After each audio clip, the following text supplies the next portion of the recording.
Bien-aimés dans le Seigneur, ce matin, je vais partager avec vous le thème sur Dieu qui est incomparable. Notre Dieu est incomparable. Et le texte que nous venons de lire dans Ésaïe nous montre le prophète qui dit aux enfants d'Israël qu'on ne peut pas comparer Dieu à d'autres idoles. Et Dieu lui-même me dit, mais à qui pouvez-vous me comparer? Et il essaie de donner des explications sur le texte d'Ésaïe fait partie de la deuxième partie de ce livre. Parce que ce livre présente trois parties. Il y a la première partie du premier chapitre au 39e chapitre. Et puis il y a la deuxième partie du 40e au 55e chapitre. Et 56e chapitre au 66e chapitre, c'est la troisième partie.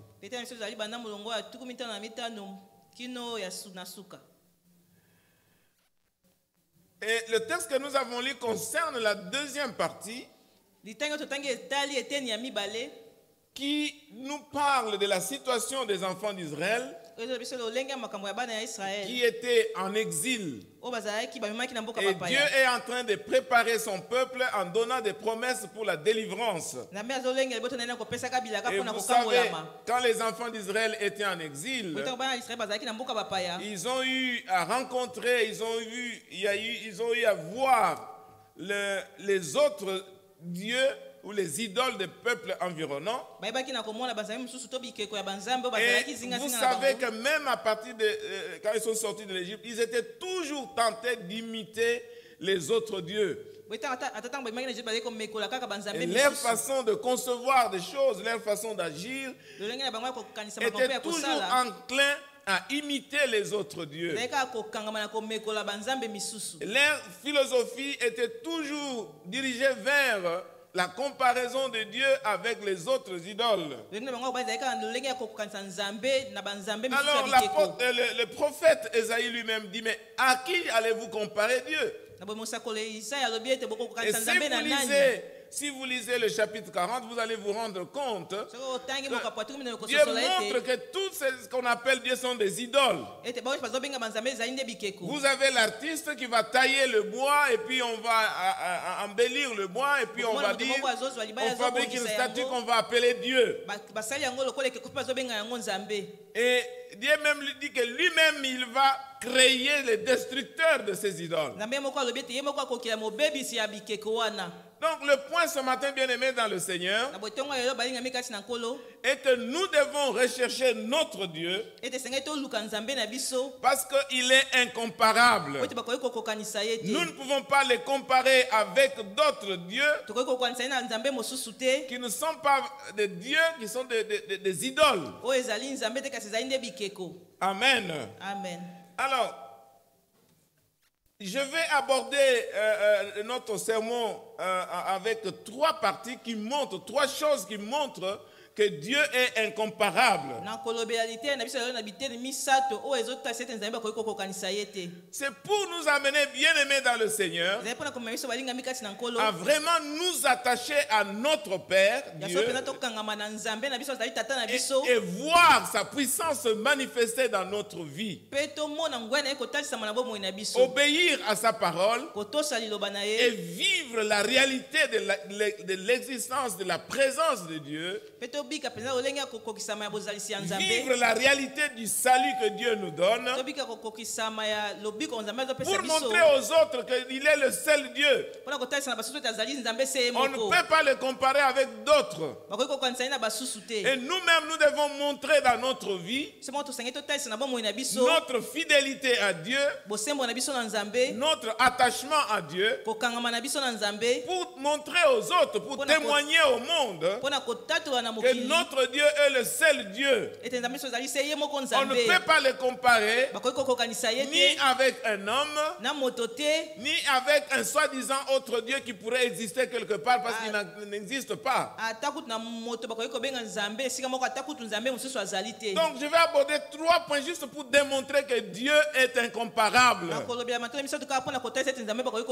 premier point sera que notre Dieu est le créateur de toutes choses. Il est le créateur, il n'y en a pas d'autre. C'est Dieu qui a créé toutes choses. Et il a le contrôle sur toutes choses. Il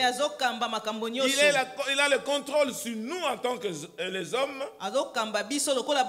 Et le deuxième point sera que Dieu est tout puissant. Il a la toute puissance. Il est omnipotent. Il peut faire ce qu'il veut. Il peut accomplir n'importe quelle œuvre parce qu'il est Dieu.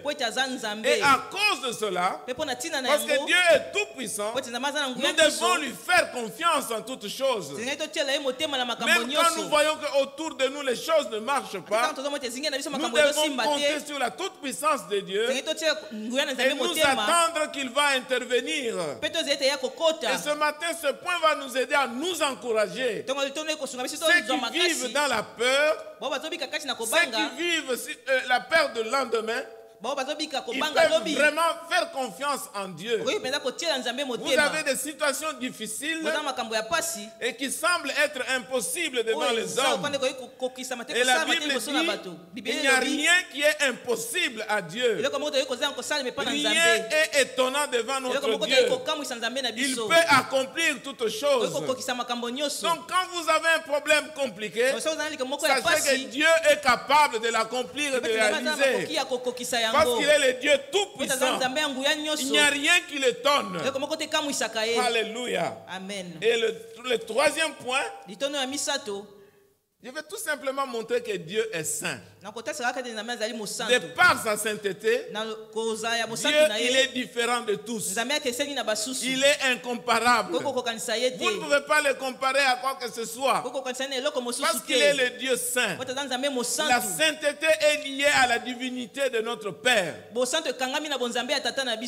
je vais conclure en nous aidant, en nous poussant, nous encourageant à mettre notre confiance en Dieu et voir toutes les caractéristiques de Dieu se manifester à travers nous. À cause de Jésus-Christ, notre Seigneur et notre Sauveur, qui est Dieu avec nous, mais aussi par la puissance du Saint-Esprit, parce que c'est Dieu en nous qui nous permet de vivre toutes ces choses.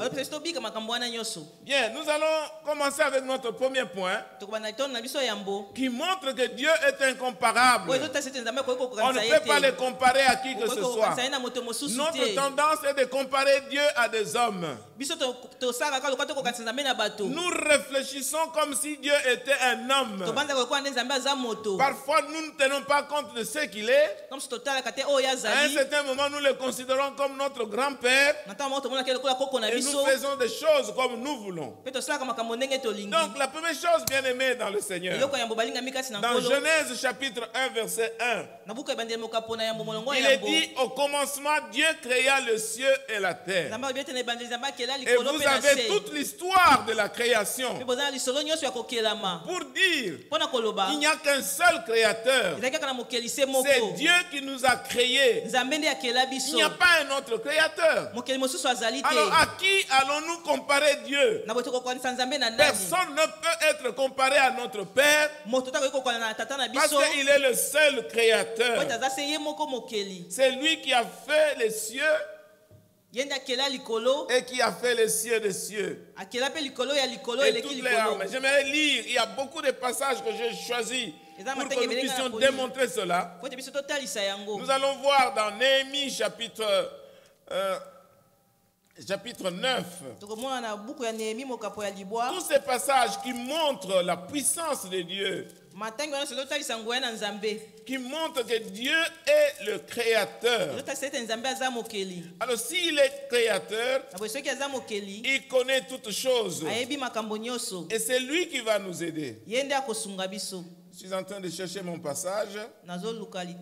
Néhémie chapitre 9. Néhémie chapitre 9 verset 6. Il nous montre que Dieu est le créateur. Il a créé toutes choses.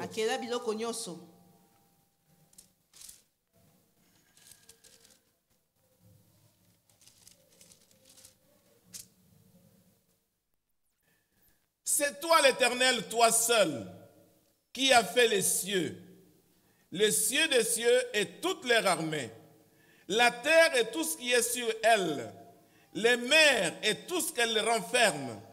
Tu donnes la vie à toutes ces choses et l'armée de ceux qui se prosternent devant toi. Bien-aimés dans le Seigneur, il y a plusieurs passages dans la Bible qui nous montrent que Dieu est le seul créateur. Et cela doit avoir des implications dans notre relation avec lui. Il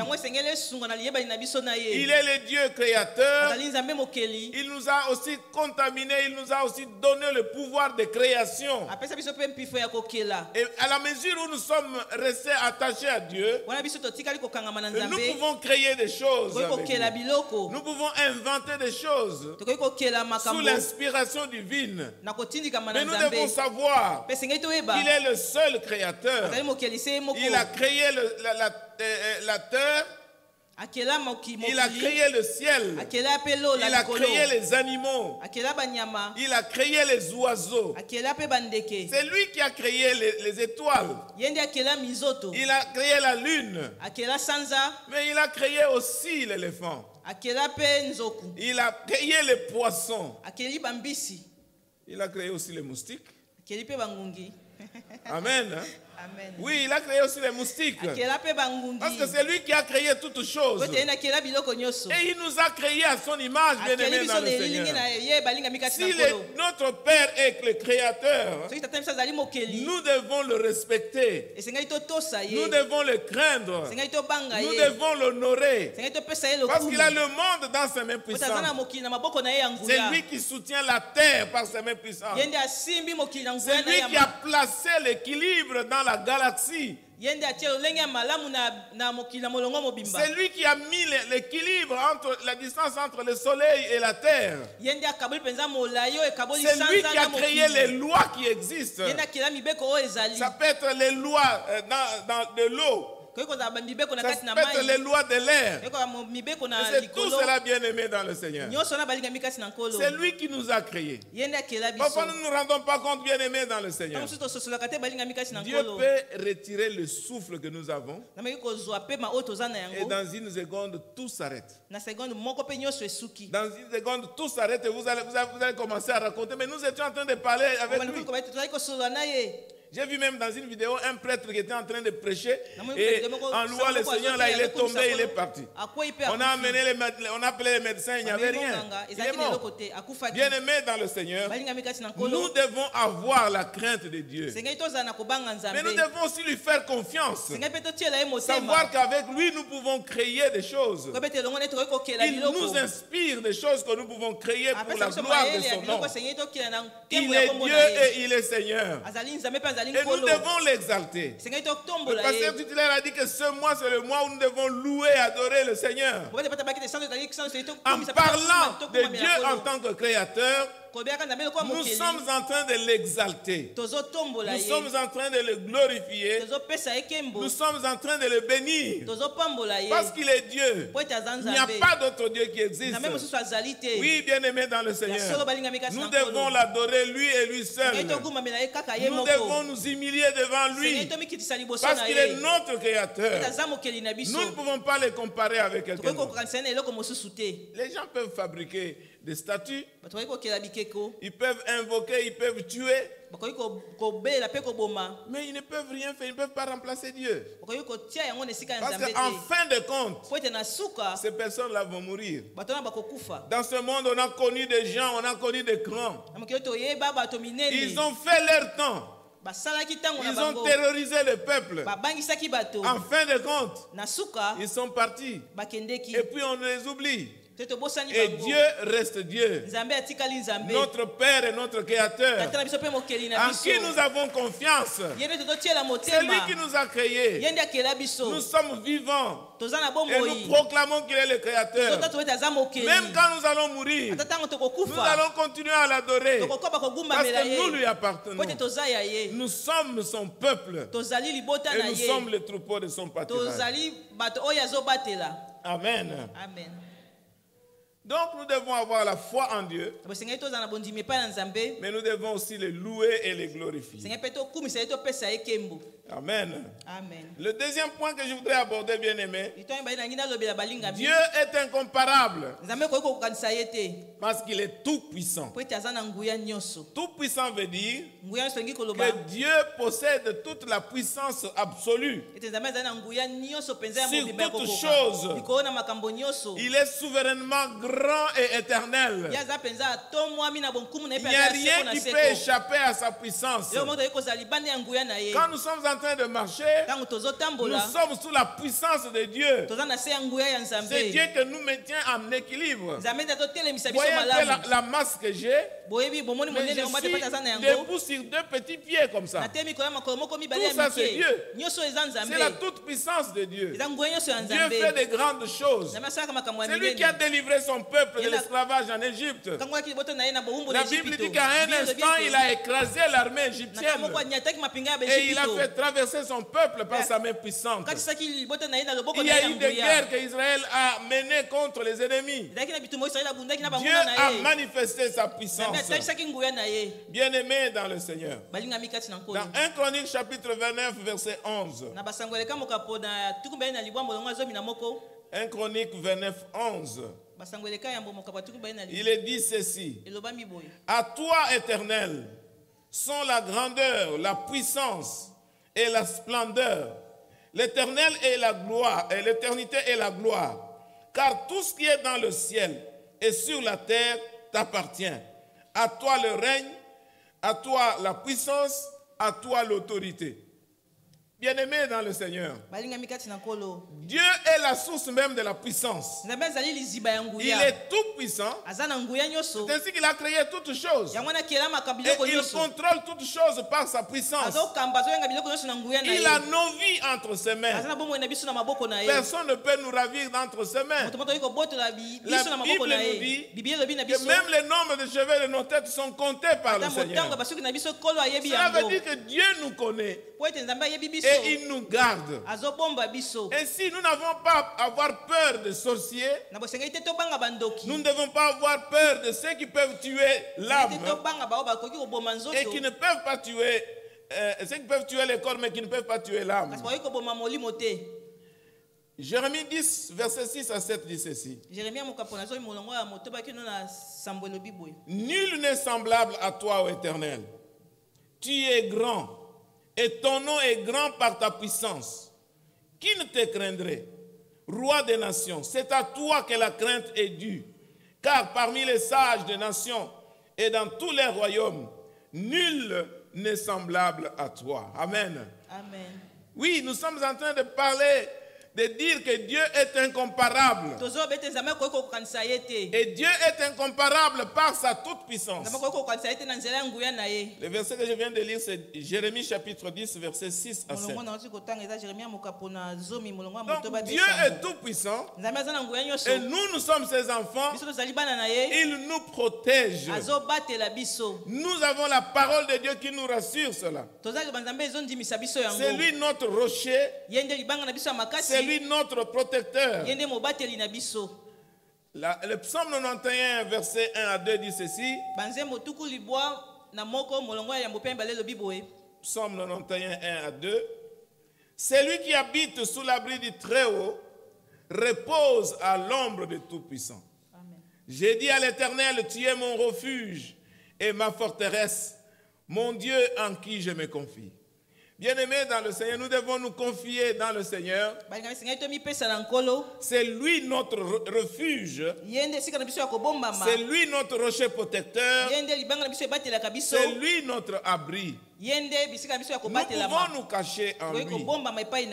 Je crois qu'il y a 1 mois ou 2 mois, il s'est revenu pour dire, mais pasteur, je suis en train de passer des moments très difficiles. J'ai fait des rêves qui m'effrayent. Et je rêve, je suis en train d'être poursuivi par des gens. Et puis d'autres choses. Et c'était chaque jour chaque nuit qu'elle faisait ses rêves. Bon, les gens disent que son chef a même une loge dans son bureau. Et il est en train de l'envoûter. Alors je lui ai donné une série de versets bibliques.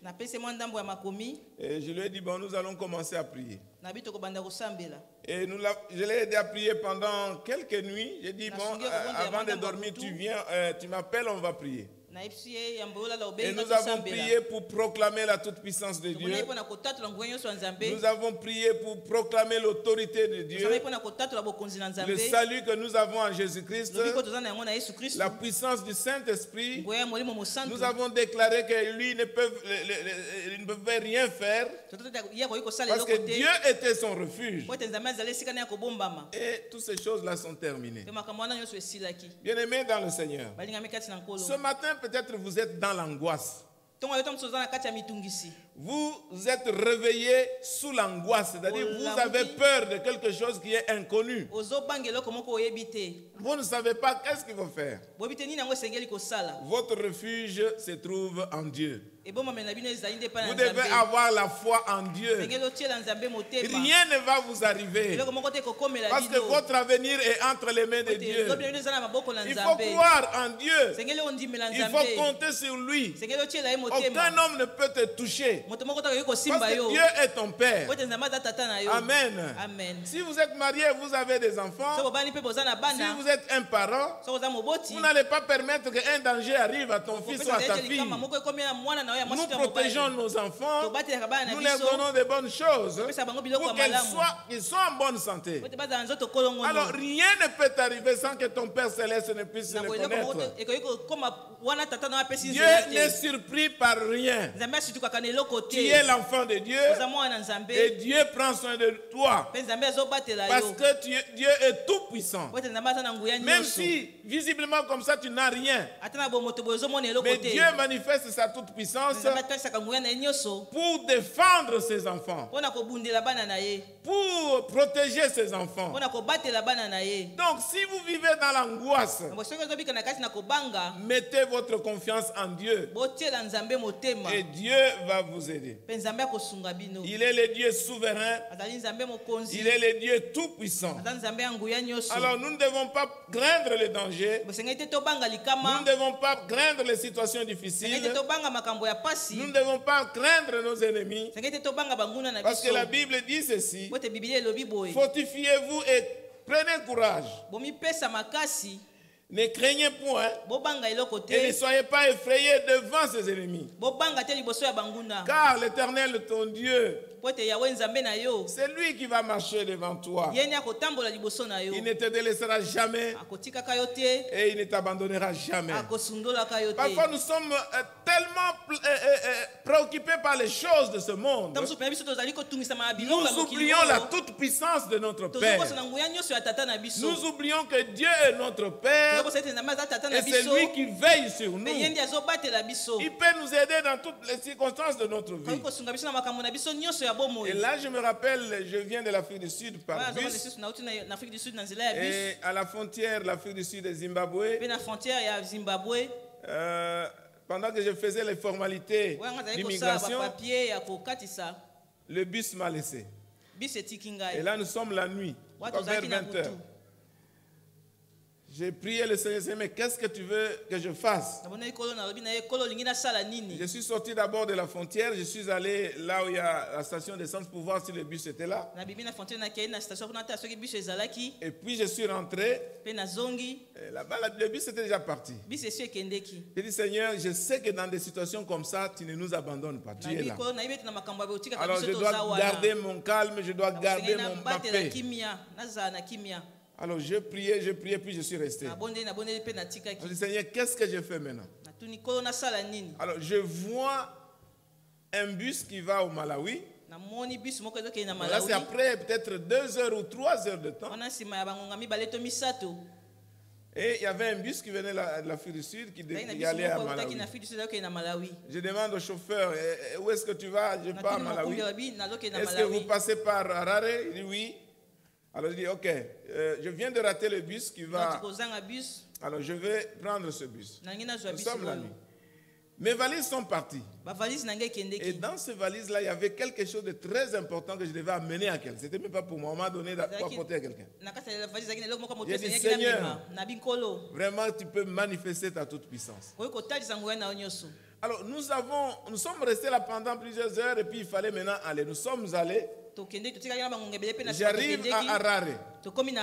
Parce que ce sont des bus de grandes compagnies, des bus bien organisés. Et j'arrive à l'agence pour dire, voilà, j'ai raté le bus, où se trouve le bus maintenant? On me dit non, le bus doit être déjà à la frontière Zimbabwe-Zambie. Alors j'appelle quelques connaissances à Lusaka. J'ai dit il y a un tel bus Intercape qui arrive. J'ai mes 2 valises là-bas. Vraiment, si vous pouvez prendre ces valises et me garder. Alors j'arrive, je vois le chef d'agence à Harare. Ça c'est le lendemain, l'après-midi. Parce qu'on a roulé toute la nuit, on a roulé. Ouais. J'ai dit au chef d'agence, en tout cas je dois retrouver ce bus-là. Alors il me dit, bon attends, il y a un bus qui va aller à Lusaka dans quelques temps. Il était déjà, je crois, 15h ou 16h. Alors il me met dans un bus et puis nous partons. Bien aimé dans le Seigneur. Le chauffeur a roulé comme s'il voulait voler. Heureusement que les routes sont bonnes. Alors on arrive à la frontière Zimbabwe et Zambie. Nous trouvons le bus là-bas. Et je trouve mes 2 valises par terre. On a déjà fait tous les contrôles. Il ne restait que mes 2 valises. Vous ne savez pas comment j'ai loué le Seigneur. Non, notre Dieu est merveilleux. Et j'ai trouvé mes 2 valises. On n'a même pas ouvert pour contrôler encore. Non. On a pris ça seulement, on a remis dans le bus. Et je suis entré. Je suis allé d'abord gronder le chauffeur. Parce qu'il avait vu qu'il y avait quelqu'un qui manquait, mais il a quand même démarré. Bien aimé dans le Seigneur. Quand il y a des situations comme ça qui vous arrivent, restez calme. Priez le Seigneur. Ouais, je voulais savoir, Seigneur, qu'est-ce que tu veux m'apprendre en faisant cela? Alors, il y a des situations qui arrivent comme ça dans les voyages, dans beaucoup de choses. Nous devons compter sur la toute puissance de notre Dieu. Nous sommes les enfants de Dieu. Il est notre Père. Et il est tout puissant. Il ne peut pas nous abandonner. Amen. Je vais passer au dernier point pour terminer, le temps avance. Notre Dieu est saint. Il est saint. Et le prophète Esaïe, il a vu dans Esaïe chapitre 6. Il a vu que Dieu était là dans son trône. Et les pans de sa robe touchaient le sol. Et Esaïe a crié. Non, il entendait les anges en train de crier dans le temple que Saint, Saint, Saint, Saint était l'Éternel. Il était terrifié. Il était terrifié. Il dit, j'ai vu le Seigneur et je vais mourir. Bien-aimé dans le Seigneur, Dieu est saint. Et la Bible dit, nul n'est saint comme l'Éternel. Il n'y a point d'autre Dieu que toi, ô Éternel. Il n'y a pas de rocher que toi. 1 Samuel chapitre 2 verset 2. Oui, Dieu est saint, il est l'Éternel des armées. Et toute la terre est remplie de sa gloire. Ésaïe chapitre 6, vous pouvez lire cela. L'Éternel lui-même dit dans Ésaïe 43, 15. Je suis Éternel, votre saint. Le créateur d'Israël, votre roi. Bien-aimé dans le Seigneur, Dieu est saint. Et il n'y a personne qui est saint comme lui. Amen. Et il a dit, à qui me comparerez-vous pour que je lui ressemble, dit le saint. Là c'est Ésaïe 40, 25. Bien-aimé, il y a beaucoup de passages qui montrent la sainteté de Dieu, qui fait que Dieu est incomparable. Je vais vous expliquer un peu la sainteté, qu'est-ce que cela veut dire. Dieu, dans la sainteté de Dieu, il y a d'abord l'idée de séparation. Dieu est différent des autres par sa sainteté. Il est différent des autres. Je peux dire il est à part. On ne peut pas le comparer avec d'autres personnes. Il est différent dans sa singularité. Dans sa particularité, il est Dieu. C'est la sainteté même qui montre, qui décrit la nature de Dieu. C'est la sainteté qui manifeste le fait que Dieu est Dieu. Et il contrôle toutes choses. Parce qu'il est séparé et il est différent des autres. Il peut contrôler toutes choses. Mais il y a aussi le deuxième aspect. C'est l'aspect de communication. Dieu est Dieu. Quand il se manifeste, il y a des moments où Dieu manifeste sa présence. Et vous sentez sa sainteté. Et vous réalisez que vous n'êtes pas digne. Donc la manière de se manifester, de communiquer avec les hommes, c'est la sainteté même de Dieu. Et le troisième aspect, c'est l'aspect éthique. C'est-à-dire que Dieu est juste. Il fait des choses correctes. Il n'y a pas de péché en lui. Quand il agit dans l'équité et dans la justice, dans la droiture. Et nous sommes différents de lui. Oui, bien-aimés dans le Seigneur. Alors, puisque nous sommes les enfants de Dieu, nous devons refléter sa sainteté. C'est pour cela que la Bible dit, soyez saints, car votre Père Céleste est saint. Nous devons avoir la nature de notre Dieu. Et cette nature nous est communiquée par le Saint-Esprit. Cela veut dire quoi? Tout chrétien est saint. Dans le sens qu'il est séparé du monde. Il est séparé du monde. Il ne peut pas faire des choses de ce monde. C'est ainsi que nous avons des problèmes. Nous avons des problèmes pour les gens qui s'appellent des chrétiens mais qui vivent comme les gens du monde. Nous devons être différents du monde. Nous devons avoir plus la nature de notre Père qui est la nature de sainteté.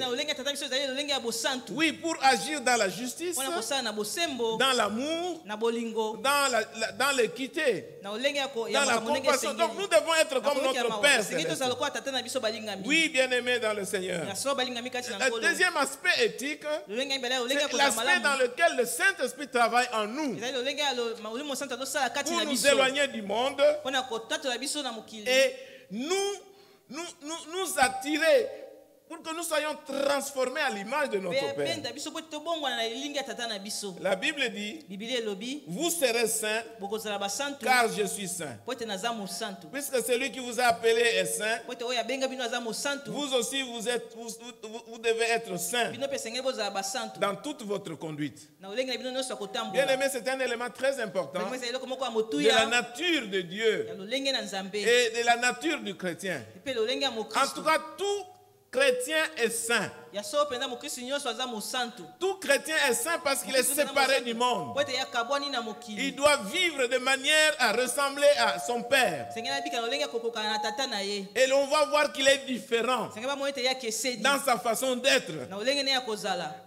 Être saint, il y a d'abord la position que nous avons en Dieu. Dieu est saint et nous sommes saints. Nous sommes ses enfants. Il nous a séparés du monde. Mais il y a cette sainteté de la justice, de l'amour et de la nature même de Dieu que nous devons avoir.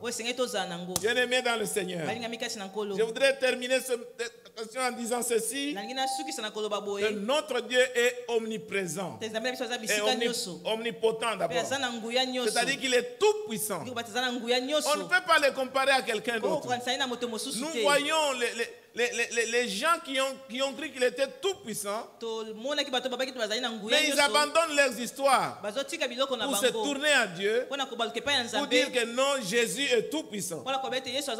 Parce que c'est lui seul qui manifeste sa puissance. Il peut libérer cette puissance-là à travers les hommes. C'est ainsi que dans la Bible, nous trouvons plusieurs personnes qui ont reçu la puissance de Dieu, qui ont fait de grandes choses. Nous pouvons parler de Gédéon. Nous pouvons parler de Samson. Nous pouvons citer Jephthé. Nous pouvons parler de David. Vous pouvez voir quand vous lisez leur histoire comment Dieu a manifesté sa puissance dans leur vie. Et Jésus nous dit, tout pouvoir m'a été donné dans le ciel et sur la terre. Oui, bien-aimé dans le Seigneur. Dieu est tout puissant. Nous pouvons lui faire confiance. Tu as un problème qui te tourmente maintenant. Fais confiance à Dieu. Il va te venir au secours. Fais confiance en Dieu. Il va accomplir ce que toi tu peux appeler miracle. Mais pour lui, ce n'est pas un miracle. C'est tout simplement la manifestation de sa nature. Mais il faut marcher dans sa voie. Il faut marcher selon sa parole. Dieu est tout puissant. Il peut te délivrer de toutes sortes de puissances qui peuvent résister ce monde. Il s'agisse de l'occultisme, il s'agisse de l'envoûtement ou des problèmes dans la famille. La Bible dit que rien n'est impossible à Dieu. Alors ton problème là n'est pas impossible. Il y a Dieu qui a une solution et il veut trouver des solutions pour toi. Il faut se tourner vers lui. Dieu est omnipotent. Il est capable de nous aider. Il est capable d'accomplir toutes sortes de miracles pour nous. Amen. La deuxième chose, Dieu est omniprésent. Il est partout. Il est partout. Même si nous ne le voyons pas, même si nous ne le sentons pas, mais il est là. Parce que Dieu est esprit. Des attitudes, bien aimées dans le Seigneur. La première chose, toujours la foi en Dieu. Savoir qu'il est là et il est prêt pour nous secourir. Et la deuxième chose, c'est la crainte de son nom. Nous devons nous humilier devant lui. Nous devons savoir qu'il est là et nous devons le craindre. Oui, bien-aimé dans le Seigneur. Dieu vient pour ranimer tous les esprits qui s'humilient devant lui. Tous ceux qui ont le cœur contrit, Dieu vient pour nous secourir. Même au moment où vous sentez que Dieu est très loin de toi, il est là. Il est là pour t'aider. Il est là pour t'aider, bien-aimé dans le Seigneur. Il faut avoir la foi en lui. Mais il faut aussi avoir la crainte de lui. Pour ne pas faire de choses qui ne lui plaisent pas. Même quand tu penses que tu es enfermé seul dans la maison, dans la chambre, pour faire des choses. Dieu est là avec toi. Ça doit inspirer la crainte de son nom. La Bible déclare, là où 2 ou 3 sont réunis à mon nom, je suis au milieu d'eux. Dieu est là, bien-aimé dans le Seigneur. La Bible déclare, il est avant toute chose. Et toute chose existe en lui. Donc l'Éternel est présent. Amen. Il est le Dieu qui est loin. Mais il est aussi le Dieu qui est tout près. Alléluia. Il s'appelle Emmanuel. Dieu avec nous. Mais le Saint-Esprit, c'est Dieu qui est en nous. Et nous pouvons toujours compter sur lui. Dieu est omniscient. Il connaît toutes choses. Il connaît toutes choses. Il n'y a rien qu'on peut le cacher. C'est pour cela, bien aimé dans le Seigneur, si vous savez que Dieu connaît toutes choses, il ne faut jamais mentir. Il ne faut jamais mentir dans votre vie. Amen. Je dis aux étudiants, ouais, un étudiant qui vient. Oh, j'étais déjà dans la classe, j'étais sorti. Moi, dit, monsieur, on ne peut pas me mentir. D'abord, j'ai la calvitie là-bas. Et puis, j'ai le Saint-Esprit. Tu ne peux pas me mentir. Alors, vous voyez les enfants, ils se comportent là. Ne mentez jamais. Dans la vie, il faut avoir de valeur.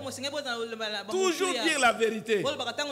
Bien-aimé dans le Seigneur, Dieu connaît tout. Même les gens, même si les tribunaux peuvent déclarer, peuvent t'acquitter. Toi-même, dans ton cœur, là, tu sais ce que tu as fait. Tu sais ce que tu as dit. Il faut dire la vérité. Oui, dans la vie, il faut vivre avec des vertus. Et c'est ça qui fait notre valeur. Dieu connaît toutes choses. Tu vas mentir les hommes ou tu vas mentir Dieu? Dieu est omniscient. Alors, il n'y a rien qui peut être caché devant lui. Il dit ceci: avant que je t'eusse formé dans le ventre de ta mère, je te connaissais. Avant que tu fusses sorti du sein de ta mère, je te connaissais. Je t'avais déjà consacré. Il s'agit de Jérémie chapitre 1 verset 5. Bien-aimé dans le Seigneur, Dieu a eu le projet pour te créer toi et moi. Donc avant qu'il y ait même la conception, avant qu'il y ait la grossesse, Dieu nous connaissait déjà. Il connaît toutes choses. Donc il connaît tout nous concernant. Nous ne pouvons pas nous dérober. Nous ne pouvons pas tromper les hommes. Alors le principe normal, c'est dire la vérité, parce que Dieu est la vérité. Je termine en disant ceci.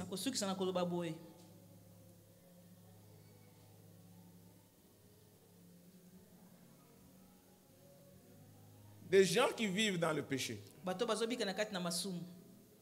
il faut vous repentir. Parce que Jésus revient bientôt. Dieu est tout puissant pour te délivrer. Dieu est tout puissant pour te sauver.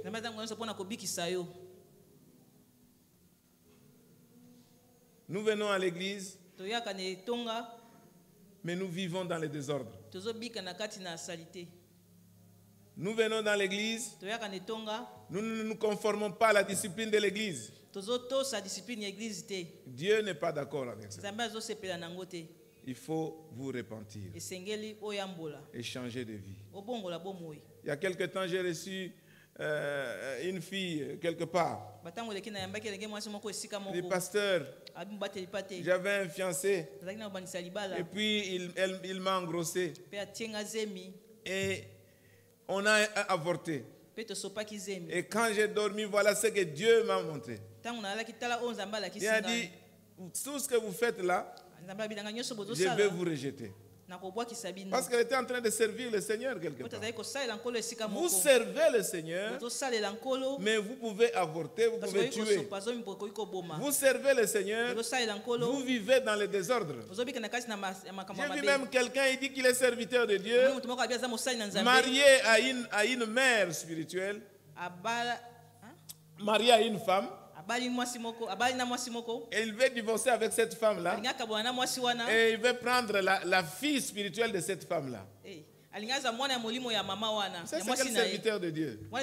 Aujourd'hui, nous voyons des scandales à l'église. Bien-aimés dans le Seigneur, le Saint-Esprit est là toujours pour nous rappeler, pour nous dire que nous devons nous repentir, parce que le Seigneur vient bientôt.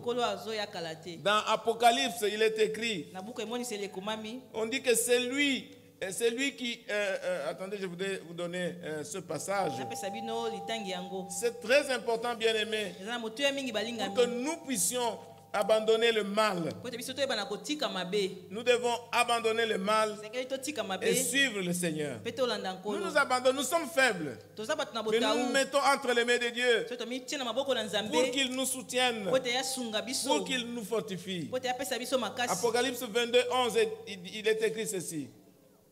Apocalypse 22, 11. Que celui qui est injuste soit encore injuste. Que celui qui est souillé se souille encore. Et que les justes pratiquent encore la justice. Et que celui qui est saint se sanctifie encore. Mais chacun récoltera ce qu'il aura semé. Amen. Bien-aimés dans le Seigneur, on est là pour nous aider, pour nous exhorter à abandonner le mal et à vivre selon le Seigneur. Parce que le Seigneur va nous donner des comptes. Est-ce que vous avez averti mon peuple? Et la Bible déclare: recherchez la paix avec tous et la sanctification sans laquelle personne ne verra Dieu. Si nous ne vivons pas dans la sanctification, nous ne verrons pas Dieu. Et ce matin, le premier appel, c'est l'appel à la repentance. Vous vivez dans le désordre, il faut vous repentir. Tu es une femme qui vit en cohabitation avec un homme. C'est-à-dire que l'homme ne t'a pas marié, il n'a pas donné la dot, rien du tout. Vous n'êtes pas agréable devant Dieu. Vous ne pouvez même pas servir le Seigneur dans cet état-là. Il faut vous repartir et arranger la situation. Tu es une deuxième femme. Et ce n'est pas ta place, ce n'est pas ton mari. Si tu penses que tu crois que tu es enfant de Dieu, tu es une nouvelle créature, il faut quitter cette situation-là. Vous êtes des jeunes gens, vous êtes des jeunes filles, vous êtes fiancés, vivez dans la chasteté. Si vous n'êtes pas fiancés, vivez aussi dans la chasteté. Vivez dans la crainte de Dieu. Ça, c'est le premier appel de ce matin. L'appel à la repentance. L'Église doit se réveiller. L'Église doit être triomphante. Parce que Jésus revient bientôt. Il faut qu'il nous trouve dans une situation où il peut nous emporter. Tu vis ici. Tu n'as pas fait même le mariage chrétien. Mais il faut chercher à arranger cette histoire. Le mariage, la bénédiction, ce n'est pas un problème d'argent. Vous venez, nous venons à la maison, nous bénissons le mariage. Il y a quelque temps, on a arrangé une situation ici. Un frère qui venait ici, on m'a informé, mais sa situation n'est pas bonne. Je lui ai dit: frère, tu ne peux plus rien faire jusqu'à ce que tu vas arranger ta situation. Et il a arrangé, il a payé la dot, il est allé à l'état civil et nous sommes allés bénir le mariage à la maison. Ne me dites pas que je n'ai pas l'argent de la fête. La bénédiction n'a rien à voir avec la fête.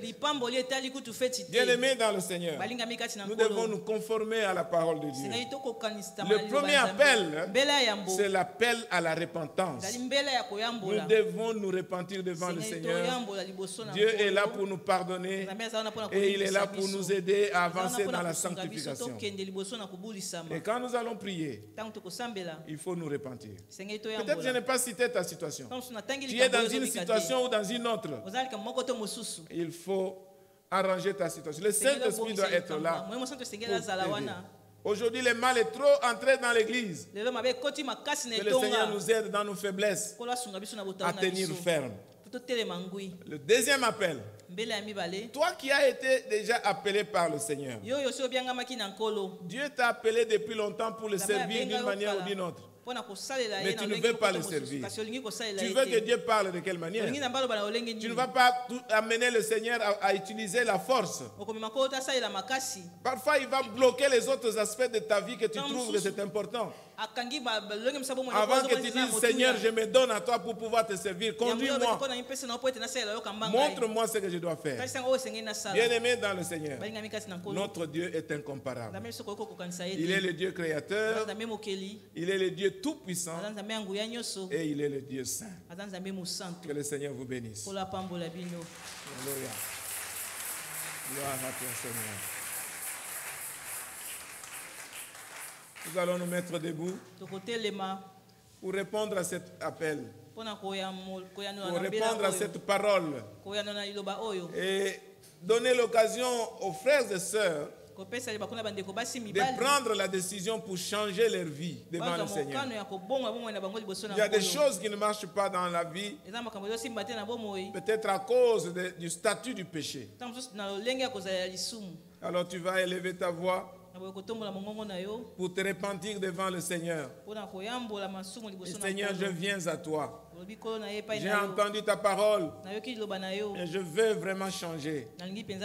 Et s'il y a des choses à changer, il faut prendre la décision et demander à Dieu de t'aider. Ouvre ta bouche et parle au Seigneur. Prie que Dieu te vienne au secours. Le Dieu est miséricordieux. Ouvre ta bouche et parle au Seigneur. Cette situation qui te ronge, présente-le devant le Seigneur.